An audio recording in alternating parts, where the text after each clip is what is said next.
Você é nosso convidado para acompanhar agora uma conversa com o senador Armando Monteiro, que está relatando na Comissão de Constituição e Justiça o Código de Defesa do Contribuinte. Senador, muito obrigada pela sua presença aqui no nosso programa. Eu começo a nossa conversa perguntando uma coisa para o senhor. Em algumas culturas, como por exemplo na americana, a gente vê que o cidadão vê no seu papel de contribuinte uma atitude cidadã e tem uma relação diferente como o seu dinheiro é aplicado nessa relação com o Estado, como contribuinte. O senhor acha que um Código de Defesa do Contribuinte pode trazer uma mentalidade semelhante a essa para o brasileiro? Eu acho que o Brasil precisa avançar nessa área e é estranho que um país que teve tantos avanços do plano institucional, que modernizou em grande medida a sua economia, que é hoje a sexta economia do mundo, que construiu uma sociedade democrática, ou seja, em que há avanços substantivos no sistema democrático brasileiro. No entanto, a relação Estado-contribuinte, ou seja, a cidadania na dimensão do contribuinte, porque essa talvez seja uma das mais importantes dimensões da cidadania, é o cidadão que financia o Estado. Portanto, era justo que o Estado pudesse olhá-lo como alguém que tem e que merece o respeito do Estado. O Estado se funda nessa relação de confiança entre o cidadão e o pacto no qual o Estado se assenta. Infelizmente, no Brasil, nós ainda vivemos um processo de uma relação extremamente desequilibrada, o Estado cheio de prerrogativas em face do cidadão e o cidadão desprotegido em face do Estado. Portanto, é preciso avançar na construção de um novo marco legal nessa relação. E isso diz respeito ao próprio estágio civilizatório do Brasil. E é preciso, então, que avancemos. Eu acho que o Código de Defesa do Contribuinte é uma boa oportunidade de nós estabelecermos um novo padrão de relacionamento entre o Estado e o cidadão contribuinte. Como é que se constrói um código desse? O senhor, mais ou menos, é a partir de um projeto, que é o da senadora Cátia Abreu.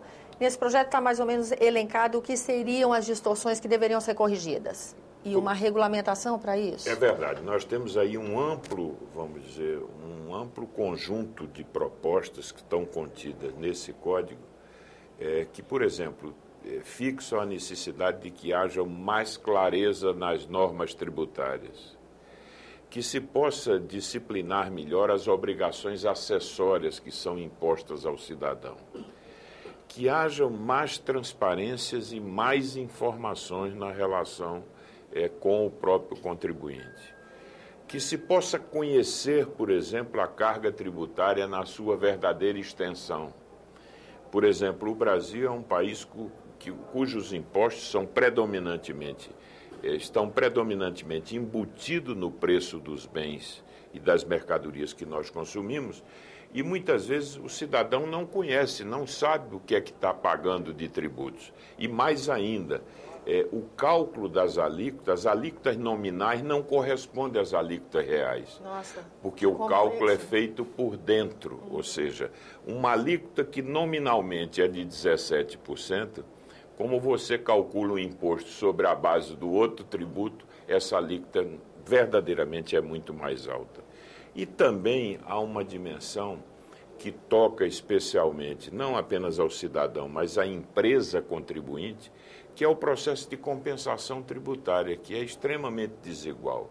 Quer dizer, quando o cidadão deve ao Estado, ele é alcançado de forma muito rápida. Quando o Estado deve ao cidadão, você não tem sequer a possibilidade de promover uma compensação imediata através de outros tributos. Então, nas sociedades mais democráticas, esse processo de compensação se dá de forma automática. Portanto, nós precisamos avançar muito nessa relação e acho que o Senado Federal deve dar uma contribuição na medida do possível, quer dizer, fazendo com que essa matéria avance nessa casa, já que ela esteve já em discussão aqui no Senado no século passado e urge, portanto, que retomemos esse tema. E lá na CCJ, a nossa primeira ideia é promover uma audiência pública, ouvindo especialistas, renomados especialistas, e também promovendo, quem sabe, um seminário internacional para conhecer um pouco aspectos da legislação comparada, para mostrar que, infelizmente, no Brasil, nós estamos muito atrasados nessa relação. De qualquer forma, o amadurecimento dessa questão acaba estimulando também o debate em relação à reforma tributária? Seguramente, essa questão é uma questão que envolve, de qualquer forma, que interessa na discussão da reforma tributária, porque é fundamental que o cidadão, que o contribuinte tenha, vamos dizer, assegurados os seus direitos, que tenha mais informações e que, portanto, tudo isso contribuirá para que possamos construir também um sistema tributário mais equilibrado e que seja efetivamente funcional para uma sociedade que está no estágio em que nós nos encontramos. Senador, nesse ano que nós temos eleições, então a perspectiva de que o segundo semestre vai estar com a casa mais esvaziada, uma vez que os parlamentares vão estar em ação nos seus estados, né? Um tema como esse de debate, com que velocidade isso evolui? O senhor acredita? Olha, eu tenho que ser realista. Eu acho que é um tema de certa complexidade, que envolve também, evidentemente, uma negociação com o governo. E há uma tramitação também em várias comissões aqui da Casa. No entanto, o que nós pretendemos é ver se podemos pactuar com o Colégio de Líderes algo que nos garanta efetivamente um rito mais rápido na apreciação dessa matéria. É evidente que não é algo fácil, mas eu acho que é algo que nós devemos tentar no interesse do país. Tá certo, senador. Eu agradeço a sua presença aqui no nosso programa. E a você que nos acompanha também, muito obrigada pela atenção. Eu sou Tânia Horman, falando para a TV Senado, Rádio Senado, Agência Rádio Senado, as rádios conveniadas. Se você quiser entrar em contato conosco, nos ligue no 0800 61 22 11. A ligação é gratuita. Ou acesse www.senado.gov.br/TV.